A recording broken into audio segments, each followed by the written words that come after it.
Most people remember the moment they first stepped into a new house. For Daniel Hart, that memory was stained with the smell of mildew and paint thinner. A mild-mannered art restorer in his mid-40s, Daniel had never believed in anything he couldn't touch or prove. Logic was his anchor, but the day he moved into the old stone cottage in Dorset, he would come to realize logic has limits. The cottage had been abandoned for decades, purchased at an auction for a price so low it felt illegal. Daniel had recently gone through a divorce and was seeking solitude. What better way than to bury himself in restoration work in the countryside? The listing had mentioned a basement studio, perfect for his projects. What it hadn't mentioned was the large, dust-covered canvas already mounted on an antique easel in that basement. Daniel noticed it the moment he first entered the basement. The air shifted, thicker somehow. The canvas was covered by a yellowed sheet, weighted at the corners by small stones. Something about the way the cloth rippled slightly, as though reacting to his breath, unsettled him. When he finally removed the cover, he expected to find a half-finished landscape, or perhaps a forgotten self-portrait. What he saw instead was nothing. The canvas was pitch black, not painted black, not primed or prepped, just pure void, an unnatural absence of colour, light, and texture. It absorbed light rather than reflecting it.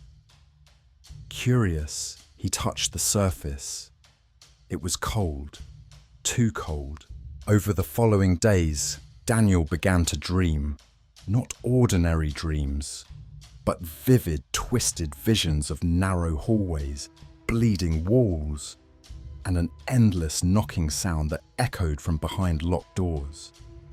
Faces flickered behind windows that vanished when he tried to approach. He would always wake up sweating, his heart racing, the knocking sound still faint in his ears. He started avoiding the basement, yet the canvas called to him. He began seeing it in his peripheral vision, even when upstairs. A faint black rectangle, waiting.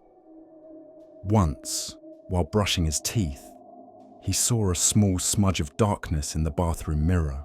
When he turned, nothing was there, but the smell of paint thinner lingered. Eventually, he gave in. One night, glass of wine in hand, he descended into the basement and sat before the canvas. It seemed darker than before, deeper, as if it had depth now. He placed his palm flat against it again, and this time, it gave way slightly, like pressing against taut rubber. That night, the knocking in his dreams stopped. Instead, he heard whispers, words he couldn't understand, but felt buried deep in his subconscious. He began painting again. Not restorations, but strange, chaotic figures he didn't recognize. When he awoke, the brush would still be in his hand, and the paintings would be finished. He had no memory of creating them. Concerned, a friend named Meredith came to visit. Daniel hadn't returned calls in weeks. She was the one who noticed the changes in his appearance. Paler skin, dark circles, a thinness in his face that suggested something was being drained. She asked to see the studio. Daniel refused. But that night, she crept downstairs while he slept. The basement door was unlocked, but as she reached the canvas, she gasped. It looked like it was breathing. The blackness pulsed faintly, and in the center of it, a face formed, Daniel's face, eyes wide open, mouth agape. She screamed and ran. Daniel awoke to the sound, chased her into the yard, yelling, "It's not what you think." But Meredith, terrified, drove off and never returned. Daniel sat on the front steps until dawn, trembling. The next day, he painted again and again. Each canvas was darker than the last, filled with cryptic symbols, eyes that followed you, and doorways that seemed three-dimensional. One day, he found a painting he didn't remember making, a perfect recreation of his living room. In the center was the black canvas. He tried burning it. It wouldn't catch fire. He tried slicing it with a box cutter. The blade snapped. He even attempted painting over it with thick white primer, but the paint vanished on contact. The void remained untouched. Then came the voices, no longer whispers, but actual words. Come closer. See beyond. Finish it. He started recording them, but nothing ever played back, just static. Desperate, Daniel contacted an elderly art historian who specialized in cursed or haunted pieces. The man visited reluctantly and was visibly shaken. This isn't art, he said, backing away from the canvas. This is a door. He refused to elaborate, leaving in a panic. That night, Daniel noticed the basement light was on. He hadn't turned it on. When he went down, he found the historian's glasses on the floor, but the man was gone. No footprints, no sign of a struggle, just silence. Daniel no longer left the house. He barely ate. The canvas grew larger, literally. He measured it. Every few days, it expanded by centimeters. One morning, he found it stretched across the entire wall, and then it wasn't just on the wall anymore. Shadows in the hallway seemed to bend toward it. Doors refused to open unless he asked the canvas aloud. He started hearing voices upstairs when no one was there. At night, he would find muddy footprints near his bed. Once he awoke with black smudges on his fingertips and the overwhelming scent of turpentine in his nostrils. And finally, he disappeared. Meredith returned 6 weeks later with police. The house was empty. Every room was covered in canvases. All black. No doors. No furniture. Just dozens of canvases leaning against the walls. Except the basement. There, on the massive canvas stretched across the stone wall, was a painting. Not just a painting, an exact rendering of Daniel mid-scream, reaching out from inside the frame. His hand nearly breached the surface.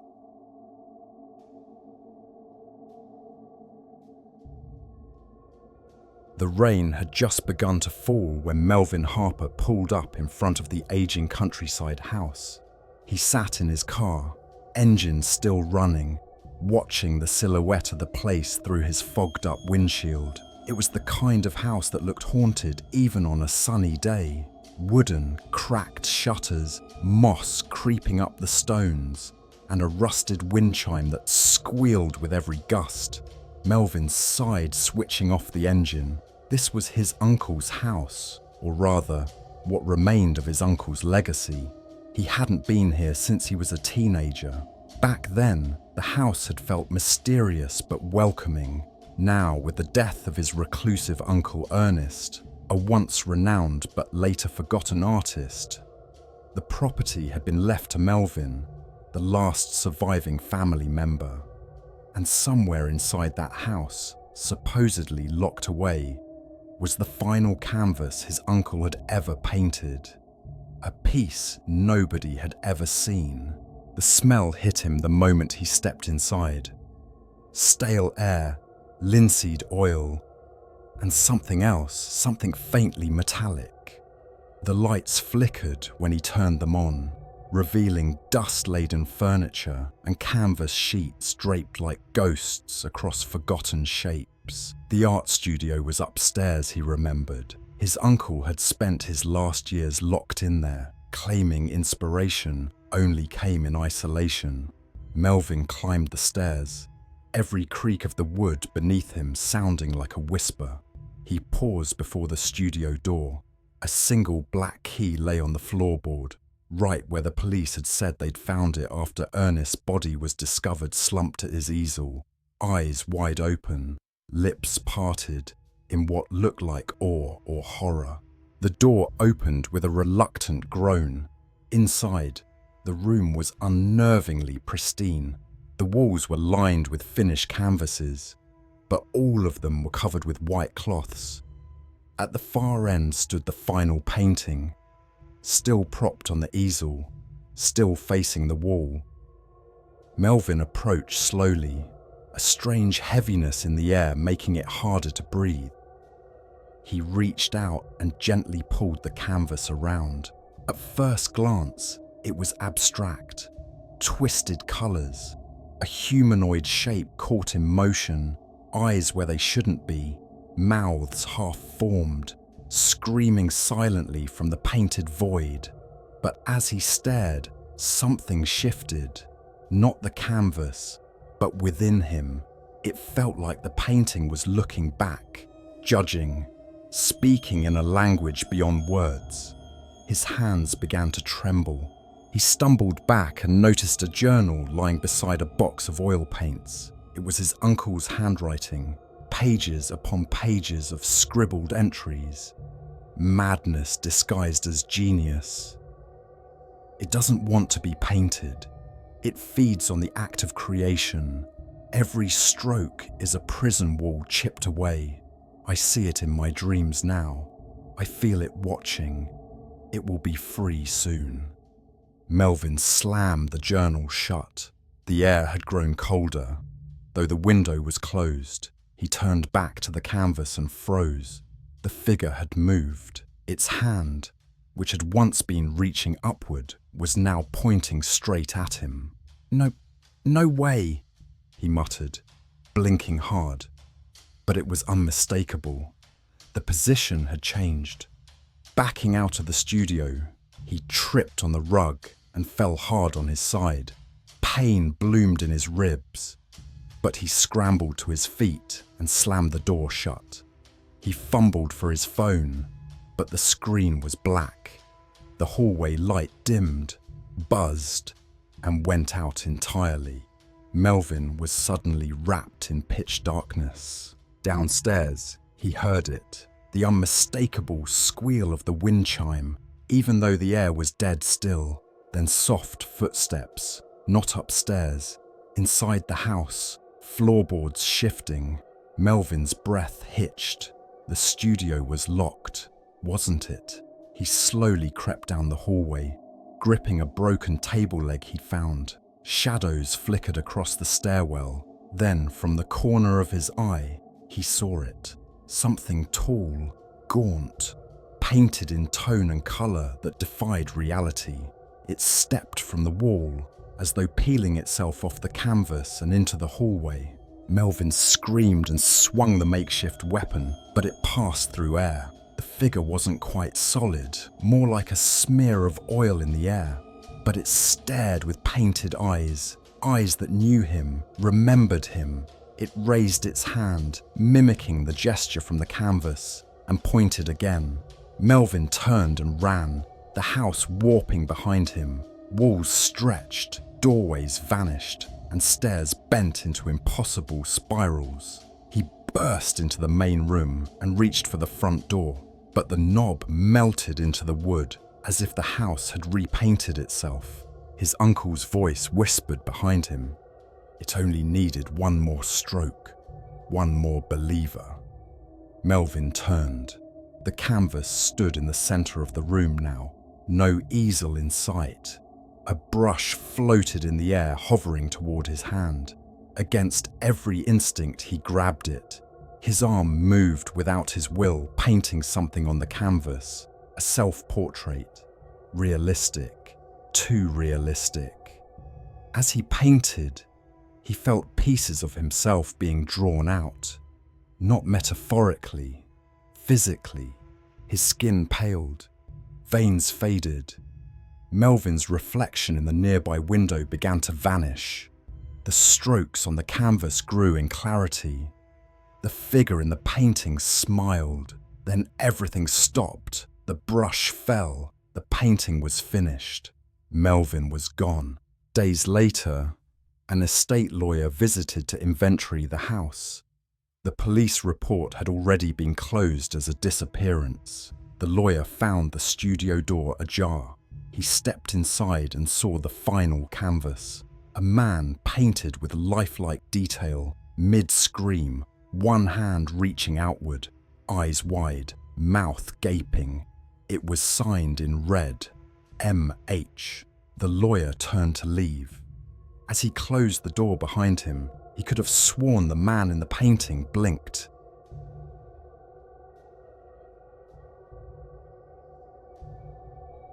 They say every artist leaves a part of their soul in their work. If that's true, then whatever was trapped in the canvas I brought home from that flea market should never have been set free. It started innocently enough. A Sunday stroll through the old town's outdoor flea market, the kind where antique books, rusted tools, and forgotten family heirlooms cluttered the stalls like lost memories. I wasn't looking for anything in particular, maybe just something to hang in my home office. That's when I saw it. A medium-sized painting, oil on canvas, depicting a forest at dusk. The brushwork was detailed, almost too detailed, and it pulled me in with a strange, magnetic presence. It wasn't beautiful in the traditional sense, more like unsettling. There was a sense of movement in the shadows between the trees. Something was hiding in the gloom, watching. The man who sold it to me, an elderly vendor with jaundiced eyes and trembling hands, barely spoke. He seemed surprised I even noticed the painting. When I asked how much, he gave a slight shake of his head. "It's cursed," he whispered. "You shouldn't want it." I chuckled awkwardly, assuming he was trying to drive up the price with a ghost story. He eventually took my money, barely anything, and wrapped it carefully, almost reverently, like he was relieved to be rid of it. That night, I hung the canvas in my office, just above my reading chair. Didn't take long for the atmosphere in the room to change. I swear the air felt heavier, thicker. I dismissed it as imagination and fatigue. By the second evening, I noticed things had shifted in the painting. The forest looked darker. The trees leaned more to one side, almost as if being drawn towards something. I rubbed my eyes, thinking maybe I was just tired. But then came the sound. It started around midnight. A slow, deliberate knocking sound. Not on the door, but from inside the walls. I searched the house, checked every vent, every window. Nothing. The next night, it returned, louder, and I started dreaming of that forest, always standing just beyond the tree line, something breathing just out of sight. 3 days later, I noticed a figure in the painting. It hadn't been there before. A dark silhouette, almost human, barely distinguishable among the trees. I felt my chest tighten. I called a friend, Karen, who taught art history at the local college. She agreed to take a look. When she arrived the next day, she barely glanced at the canvas before frowning. "Where did you get this?" she asked. I told her. She didn't touch it, didn't get too close. "There's something wrong with the composition," she murmured. "It changes perspective, even when you're not moving." Karen left abruptly. That night, I noticed the figure in the painting had moved closer to the foreground. My heart pounded in my throat. I felt watched, even in my sleep. That shadow figure crept closer in my dreams, its eyes two dim glows in the dark. I tried storing the painting in the garage, but in the middle of the night I woke up with my back drenched in sweat and found it hanging on the wall above my bed. I don't remember moving it. I don't remember touching it. I became obsessed. I tried painting over it with white acrylic, thick coats, but every morning the original image returned, clearer than before. I burned sage, prayed, even brought in a priest. Nothing changed. Then I noticed my own face, reflected faintly in the canvas, mouth open in silent terror. It wasn't a reflection. It was painted. I had never posed for it. The final night I heard footsteps inside the house. Not outside, not in the hallway. Inside the room. I locked the door. I held my breath. Then I saw it. The figure had stepped out of the painting. It was taller than I imagined, its limbs elongated, its skin the texture of oil and canvas, eyes sunken and bleeding shadow. My body wouldn't move. It came closer, and as it leaned over me, it whispered in a voice like cracking paint. "You hung me. Now I'll hang you." I don't remember what happened after that.